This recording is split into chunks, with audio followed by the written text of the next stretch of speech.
চিল্লাচ্ছে কেন? ওকে বোকা নাকি? এটা কি? বিকেল 5টায় পার্কে দেখা করো, তোমার এই মেয়ের সাথে কি সম্পর্ক?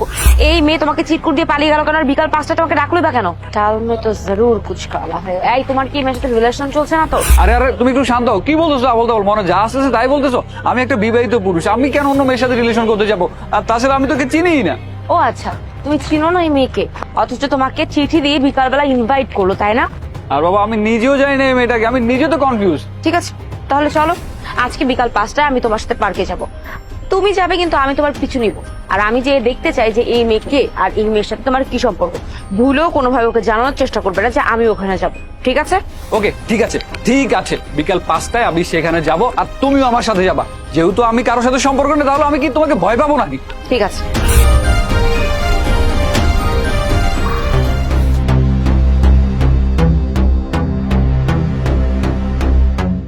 ভাইয়া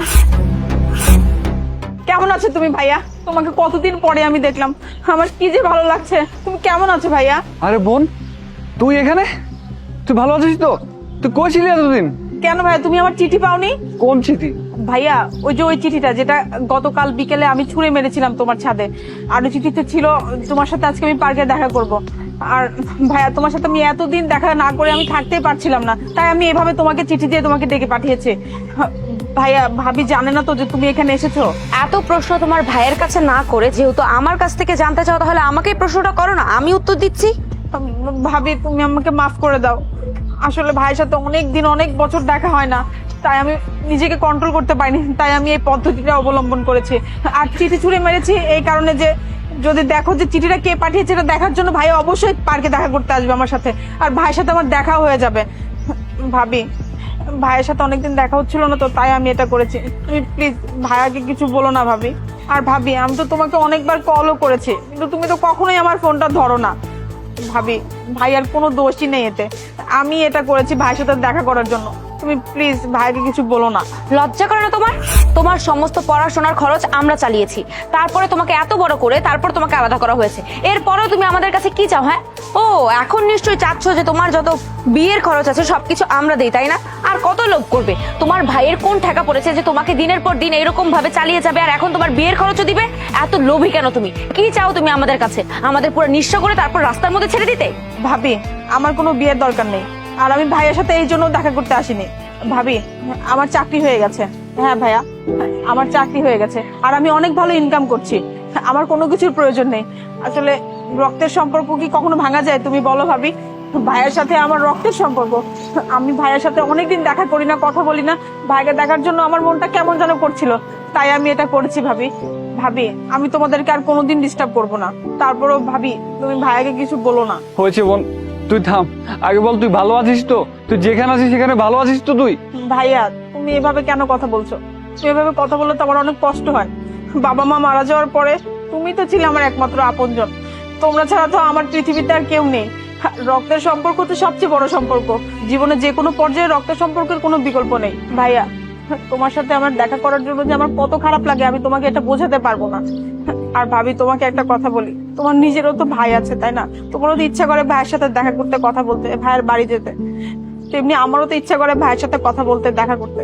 ভাবি আমি তোমার কাছে কিচ্ছু চাই না, আমি কোনোদিনও কিচ্ছু চাইবো না তোমার কাছে, তুমি শুধু ভাইয়ের সাথে আমাকে একটু দেখা করতে দিও, তাহলেই হবে। আমি রিয়েলি সরি, আমি আসলে বুঝতে পারিনি। আমার বোঝা উচিত ছিল যে একটা বোন তার ভাইয়ের জন্য কতটা কষ্ট পেলে এরকম ভাবে চিঠি লিখে ছুঁড়ে মারতে পারে। আমার আসলে বোঝার ভুল হয়েছে।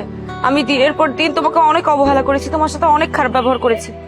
আসলে ও যখন তোমাকে এক্সট্রা কেয়ার করতো, সবসময় তোমার প্রতি ফোকাস রাখতো, তোমার ভালো চাইতো, শুধুমাত্র তুমি কিসে কমফোর্ট, তুমি কি চাও না চাও এদিকে খেয়াল রাখতে রাখতে আমাকে একটু হলেও ইগনোর করতো, তখন আমার তোমার উপর অনেক রাগ হতো।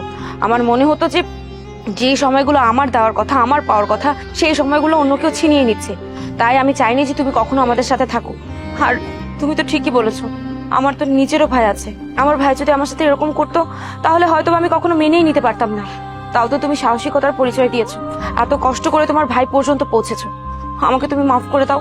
আমি আর কখনোই তোমার সাথে এরকম করব না। তুমি যখন চাও তখন তোমার ভাইয়ের সাথে দেখা করতে পারো। আর ভাইয়ের সাথে দেখা করতে আসতে হবে কেন? তুমি যদি চাও তাহলে তুমি আমাদের সাথেই থাকতে পারো। আমাদের সাথে থেকে তুমি আমাদের বাসা থেকে অফিসে যেও, আমার কোনো সমস্যা নেই। আমি চাই তুমি তোমার লাইফের প্রত্যেকটা সময় তোমার স্পেশাল মোমেন্টগুলো তুমি তোমার ভাইয়ের সাথে কাটাও। I am really sorry. ভাবি, তুমি সত্যি বলছো তো? হ্যাঁ। ভাবি, আমার চাকরির জন্য তো আমি তোমাদের বাসায় থাকতে পারবো না, কিন্তু ভাবি মাঝে মধ্যে ভাইয়ের সাথে দেখা করার জন্য আমি বাড়িতে আসতে পারবো তো? তোমার যখন মনে হবে তুমি তখনই আসতে পারো।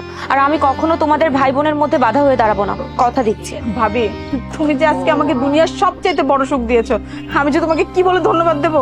কবিতা, তোমাকে অনেক অনেক ধন্যবাদ। তুমি আমাদের দুই ভাই বোনকে এক করে দিয়েছো।